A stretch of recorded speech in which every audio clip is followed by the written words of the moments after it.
More tonight on a Mobile County Sheriff's deputy who was rushed to the hospital after coming into contact with the deadly drug fentanyl. Tonight, Mobile County Sheriff Paul Burch is angry, and he's not just blaming the man under arrest.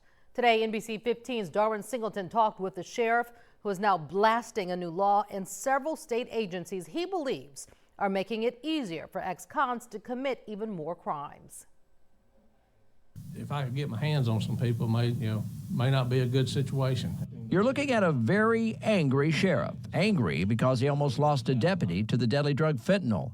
Angry because he believes a man being held responsible should never have been out on the street. He is an example of the systematic failure of our state criminal justice system.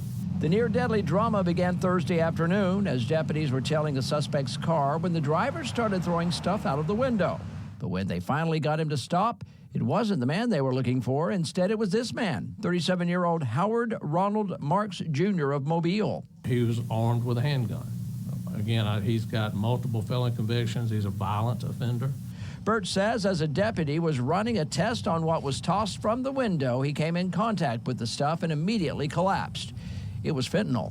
He was given Narcan, thrown into a patrol car, and driven to the nearest hospital.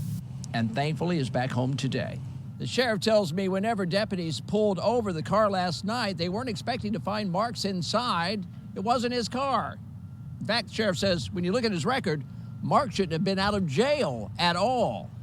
When investigators checked Mark's background, they discovered a long arrest record that includes robbery, burglary, domestic violence, and lots of drug charges, even parole violations.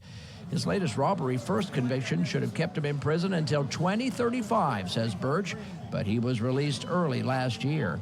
And then it gets weird. Burch says a State Department of Corrections log shows Marks was released from prison in April of 2022.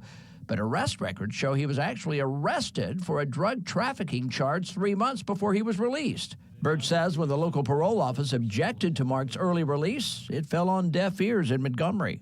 And the Board of Pardon and Paroles in Montgomery decided that wasn't serious enough and denied the violation and put him right back on the street. And here we are today. And about that gun found on Marks, Sheriff Burch says he ran a check through the state's new database. And this is the database touted by those responsible for the permitless carry. Results for prohibited persons, 0, which means he was not in the database and he's a multi-convicted felon. You're saying this thing should have lit up like a Christmas tree. Exactly. Now Burch is turning to federal agencies in a renewed effort to keep Marks off the streets for good. We're going to hit this guy every way we can with the legal system. In Mobile, Darwin Singleton, NBC 15 News. Sheriff Burch says it wasn't just his deputy in danger. Burch says if they had not found the tossed fentanyl, it might have been picked up by a school kid or jogger, possibly causing their death.